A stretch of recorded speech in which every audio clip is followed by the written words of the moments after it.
Preview.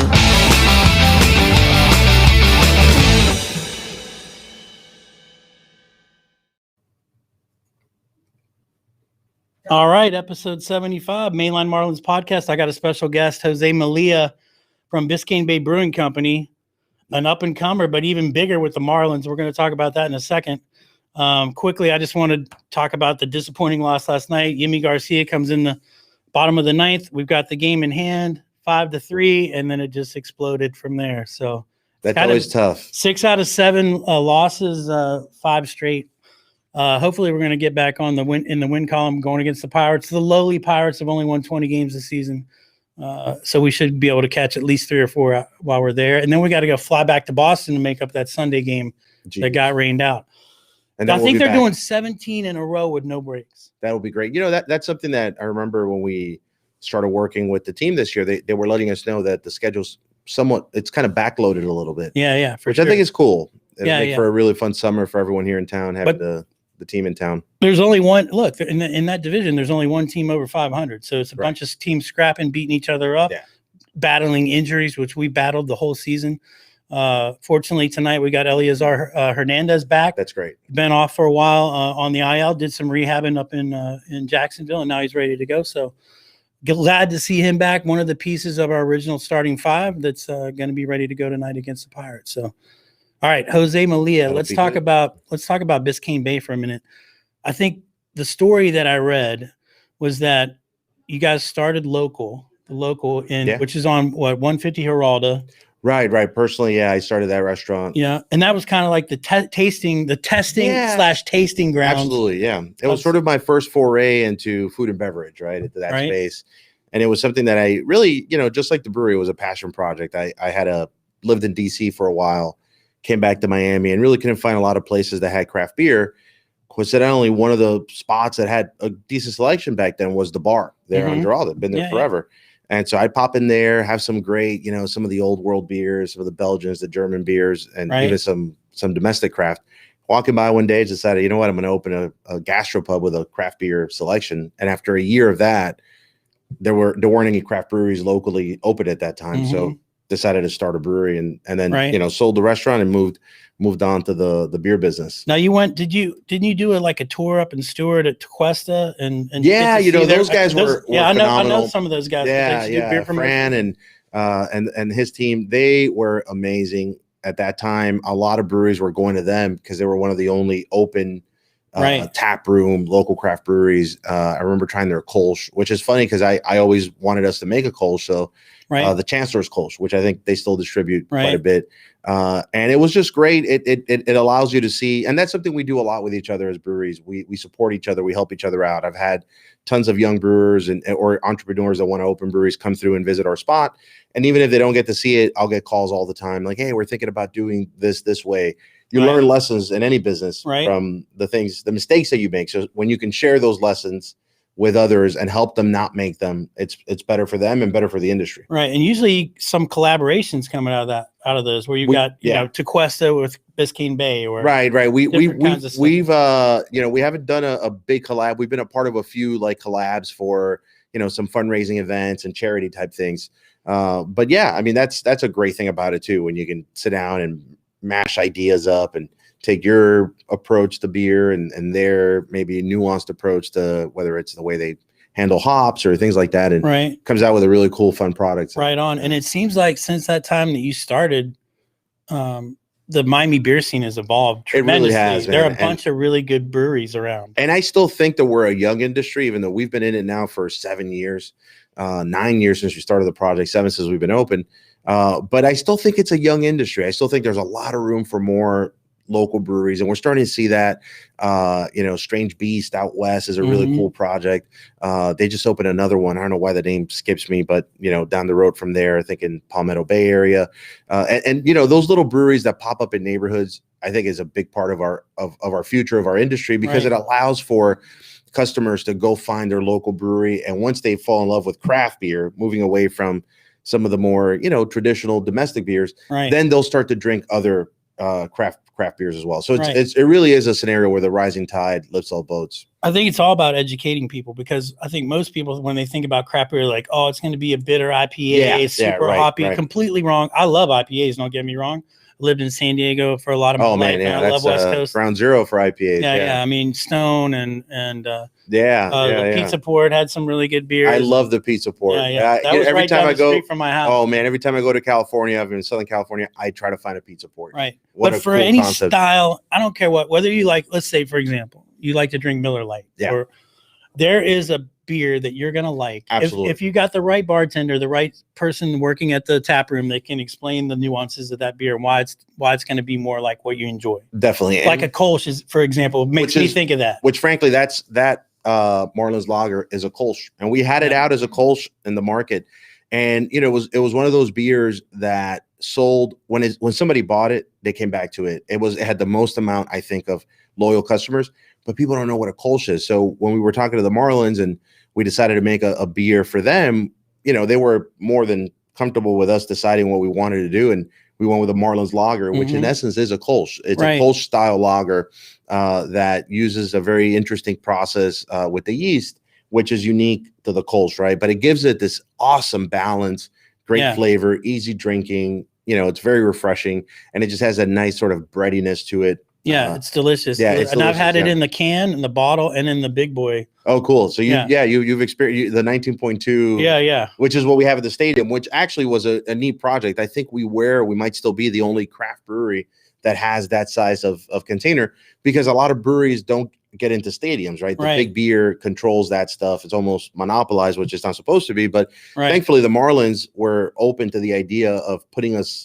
doing a branded beer and then putting it in large containers that puts it on the shelves inside the stadium. That's one of the things about loanDepot Park, is that a lot of those restaurants are local. Like Pincho is in there, Mommy's Best Pizza. Yeah. So they want to keep a local vibe that makes it really all about Miami, which I think they're trying to move towards that, rather than you walk in there and it's Chick-fil-A and Popeyes or whatever. Exactly. It's not Miami. Yeah. And it's, I'm surprised. I spent a lot more time now at the stadium because of the tap room that we have there, the beer hall. It's a beer hall. And I talked to a lot of folks that come in from out of town. A lot of people visit Miami to go to the games, which is pretty cool. And especially the afternoon games. And they love that. They love the fact that they can try Novicento's, steak sandwich, or Miami's Best Pizza, or Pincho, or Biscayne. Yeah. I think that is what you want the experience to be. And for us locals, we want our favorites when we go to the game, right? We're rooting for the team, but we want to be able to kick back an awesome, refreshing local beer, try out maybe a local cocktail from a local, spirit maker. And the same goes for the food. Coconut Cartel, isn't those guys have been just crushing it over there. That's the one thing that I see, and I'm like, man, that thing is, I mean, if you're going to take a date to the game, you're going to the Coconut Cartel. They sell a lot of frozen, pina coladas and all that. Hurricanes and whatever, super cool. Runners, whatever. Yeah. Right on. So let's talk about the beer hall, because that's when I get in the stadium, that's the first thing I'd go to.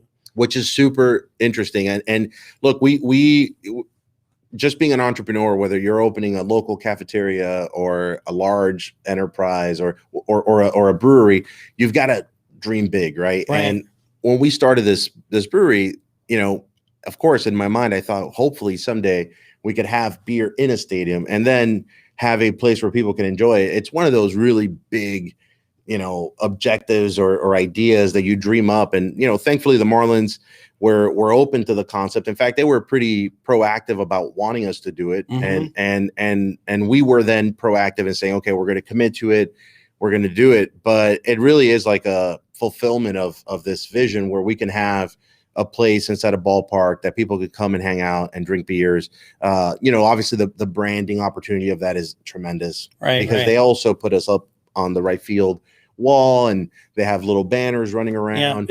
And Biscayne Bay is everywhere. It really is, and for a small brewery, we are punching way above our weight in that scenario. You go to ballparks across America, and it's, the big three, right? Like you don't even get a shot. And even some places that have what seems to be craft beer isn't really craft. It's owned by the big ones. Yeah. And it's made out of some big factory, and their local brewery is no longer relevant, and again, those are just things that happen in the industry, but to be able to be a local brewery, to have a presence and to feel the love, because that's what's been really cool, especially in these last few months when the team's been, open, the ballpark's been open, to get the love from the fans. Yeah. Via Instagram and social. It's been great. Yeah. I mean, you guys have been running some cool contests, like at the beginning of the game, if people tag you or whatever, they get a hat. We do the hats, we do the t-shirts. These are some of the hats that we're gonna kind of do a giveaway on my Mainline Marlins Instagram. We'll talk about that in a second. Awesome. But I got to give a shout out to one of the employees over there, Douglas. Yes. Who works at the Brew Hall.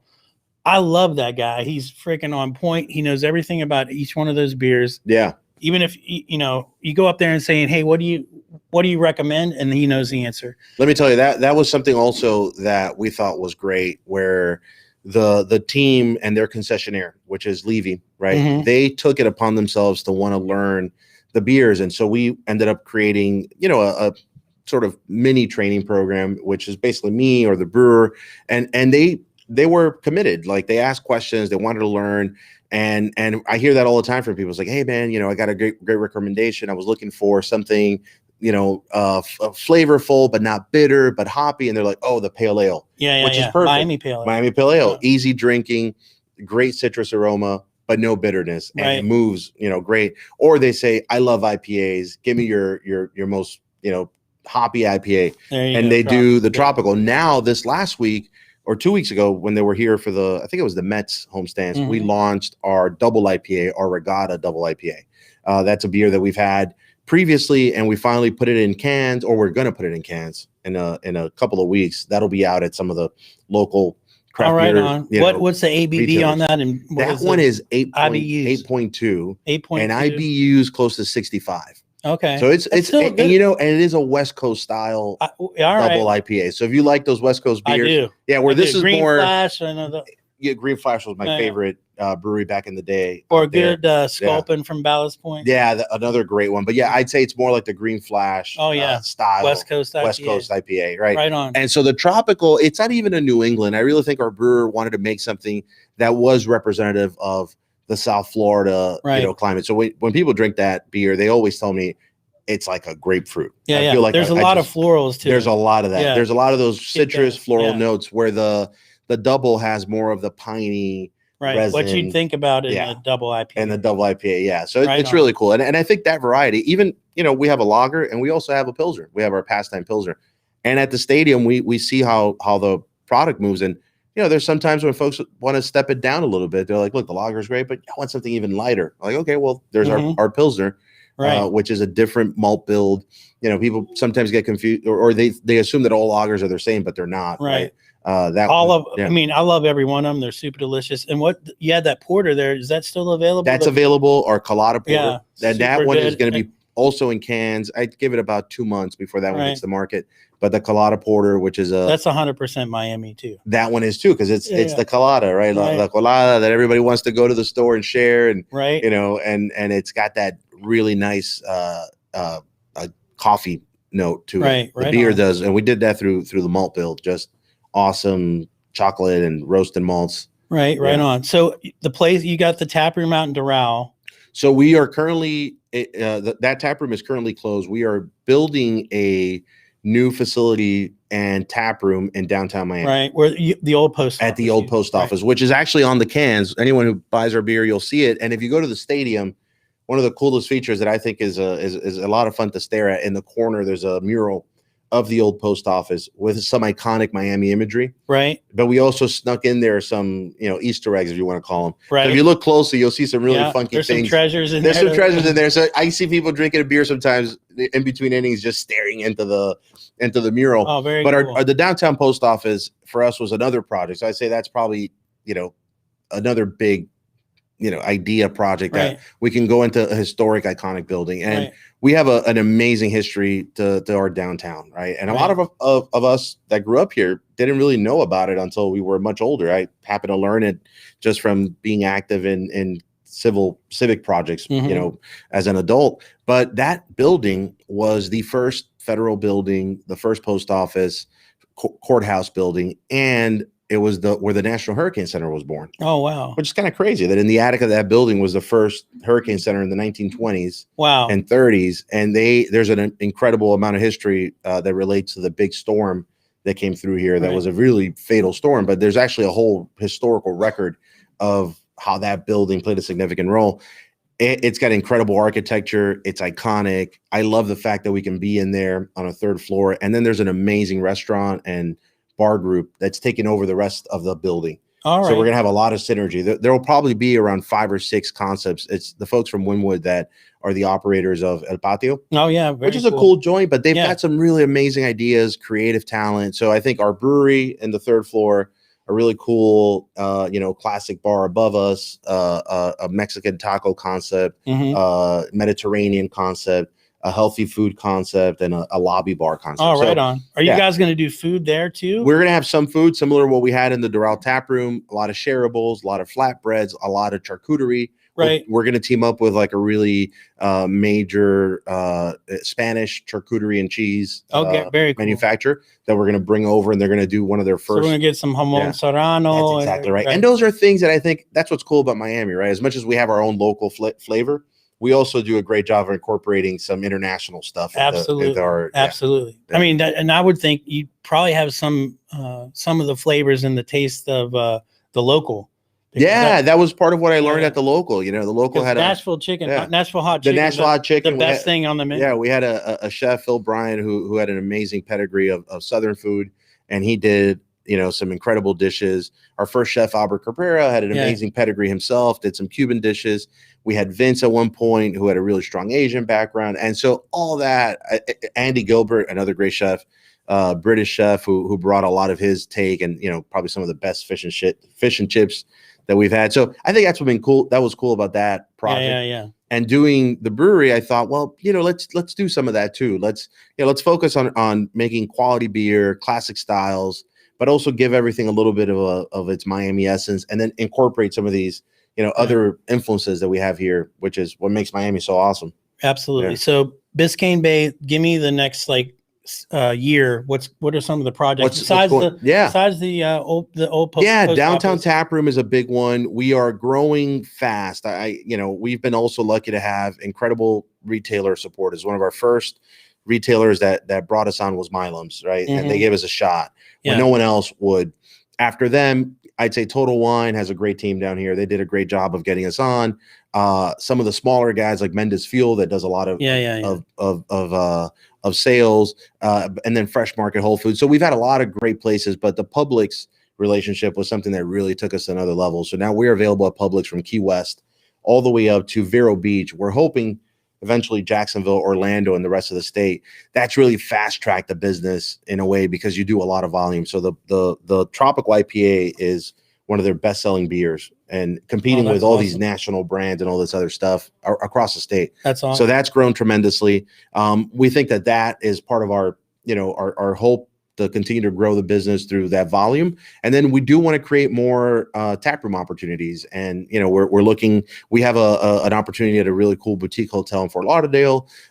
We're thinking about Jacksonville now, doing something really cool up in Jacksonville in one of the fun neighborhoods up there. Very cool. Yeah. And the Miami Heat actually brought us on as a partner this year. And obviously they had some really tight restrictions on seating. Absolutely. But we're excited about next season when, the Tropical, the Pale, and some of the other beers will be available there. So. Right. Then you also did a beer for the Miami FC. We did, and that was a really fun project. That was short-lived, unfortunately.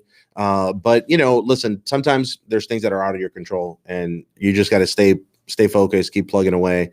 We hope that someday every major sports team in South Florida has craft beer in their venue and isn't driven by some of the other factors of big beer that tend to get in the way. But in our case, look, we are super fortunate to have a great team that makes a great beer, a great team that loves to sell the beer, that's super passionate about sales, and then just awesome fans, right? Like that's really what it's about. At the end of the day, the product's got to be good, and it's really the people that drink it that are the ones that drive. We don't have big marketing budgets or anything like that, so really the word of mouth and the social media and the team activations, those are the things that we rely on to. But I think, man, your connection with sports teams has been like a big driver of that success. Absolutely. To a big degree, because people that go to the ball game, they drink beer. They do. People that go to basketball game, they drink beer.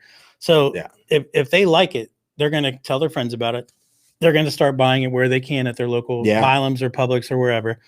and then it spreads like wildfire. Absolutely. No. And listen, even changing into, so I mentioned some big retailers but one of the ones that this year decided to get really on board with craft, and especially the Marlins Lager, because they're also a partner of the Marlins, was Sedano's. Oh, wow. And suddenly, Sedano's took on a bunch of Marlins Lager and they've sold it. And I mean, that's been so cool to be able to go to Sedano's, where I shopped as a kid, right? Oh, yeah, where I never thought I'd see you get a Presidente. Yeah, exactly. And all of a sudden it's like Biscayne Bay Marlins Lager, and it sold well. And I give them credit for taking the step. But I also think that, like you said, the Marlins opportunity, it's a monster. It opened that door for us. And as I think the summer goes on and they allow more fans to get into the ballpark, it's only going to grow faster. Yeah, look, and again, I think, the ownership has been really positive, tremendously supportive.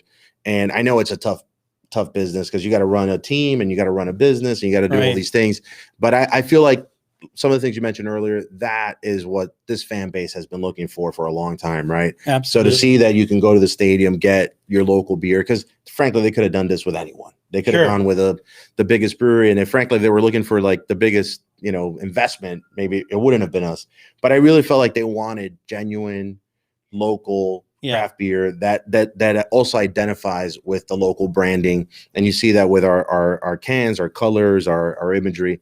So I got to give them credit for that. But I think it's a partnership. It cuts both ways. They give us the opportunity, we step in, and now we got to deliver and make sure that we're creating awesome products. And yeah, killer. Are there some styles that you want to do that you haven't done yet? There are like a bunch of styles. So I am a big fan of sour. So I'll tell you a story. When we started, our first beers were a Saison, which I still love. Oh yeah, Belgian like farmhouse style. Yeah, and it's one of our best. I think even though we don't sell it out in the public right now because of COVID and other reasons, probably my favorite style. A pale, the porter, the Pilsner, the lager, and a lot of craft breweries don't focus on those kind of beers today, maybe because there's so many more. Early on, it was heavy hops, heavy stuff, then heavy fruit, and even the sour stuff.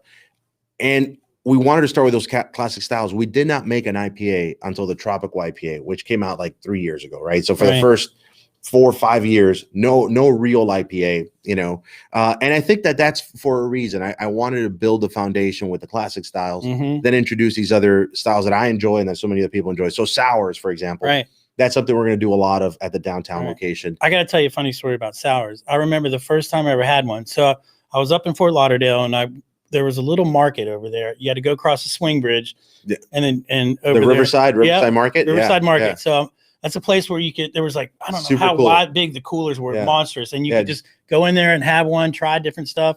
I'm like, what is that? And this was early on. This is like 2006. Yeah, they were early. They were there. Yeah.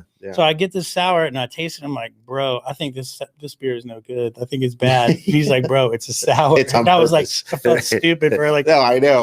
Yeah. But then I developed my palate to like it. Yeah. And the nuances of it and the different fruits that you can use, like guava and mango. Yeah, it's super funky, right? And it's a great, and I love that the creativity, it gives you the ability to innovate, do some really cool stuff. And I give those guys credit for being at the forefront of Fort Lauderdale. They actually then eventually, I believe it's Julian, who's the owner there, teamed up with Adam Fine, who was one of the real first distributors here of beer through Fresh Beer. They were the first guys that had craft. I used to buy from them. Right. Eventually, he got out of the distribution business, and they opened a brewery in Fort Lauderdale now. Right. Yeah. That's native cool. brewing. Yeah. Very and they're doing some cool beers there, which is really cool. And it's awesome to see that, right? That you go from retail to the opening your brewery, and we need more of that. I think there's room for a lot more breweries. So I'm always a fan of encouraging people to do it. So give me an ETA on when you think the post office place is going to open, because I'd love to come down there and shoot a live show. We should do it. Yeah, we should do it. We could even do it like a grand opening. It's fairly built. It's, almost completely built out. And like everyone who's opened a business here in South Florida, the challenges of permitting and inspections and that kind of stuff. That's kind of the phase that we're in now. Hopefully we're done with that in the next 60 days. Okay. And so by the end of the summer, I think we'll be able to open. The building might actually activate prior to that. And then in the next 12 to 18 months, the entire building will have all the venues open. So we're shooting for that. I think downtown needs it. Downtown is going through a real revival, if you want to call it, renaissance. Right? Yeah, a renaissance, and I think a lot of potential for many years. It's finally coming. Once people start coming back into the buildings, we have a ton of residents down there. It's going to create a lot of demand for fun food and beverage establishments, restaurants, breweries. There's a couple of really cool bars already that are open. So I think it's going to be a neat experience for people that are going to be surprised. They're like, wow, downtown Miami. Yeah. It wasn't where you thought about going when you wanted to go grab a beer or get a bite. Yeah. Plus, it's still going to be baseball season maybe when it's I think it will be. Yeah, I think it will be. And if we make the postseason, even better. Yeah. We're looking forward to that. I think we will. So super excited. Yeah. So look, my guest today, Jose Mallea from Biscayne Bay Brewing Company. I love your stuff, thanks, man. I'm so glad you were able to come in finally today. Later on today, I'm going to do an Instagram contest. Cool. Get people to follow both of us and definitely, man. And follow Biscayne Bay. Tag some friends, and we'll give away a couple 6-packs and some hats. Do it. The ones that I'm not going to take. Exactly. I was going to say you probably should keep these, but if you get a lot of engagement through the contest, I'll bring some more. Yeah, absolutely. We love doing that stuff. So. Absolutely. Right on, brother. Awesome, I wish you all the success in the world. Thanks, man. Everybody. That's out there. You know how to find us, follow us, send us messages. We love to engage and interact. Absolutely. So feel free to send stuff our way, and we'll let everyone know when downtown opens, so we can do the show. I can't wait to do it there, buddy. Very cool. All right. Yeah. Great thanks, time, man. Episode 75 is in the books. Let's flip the M tonight, boys. Go fish. All right.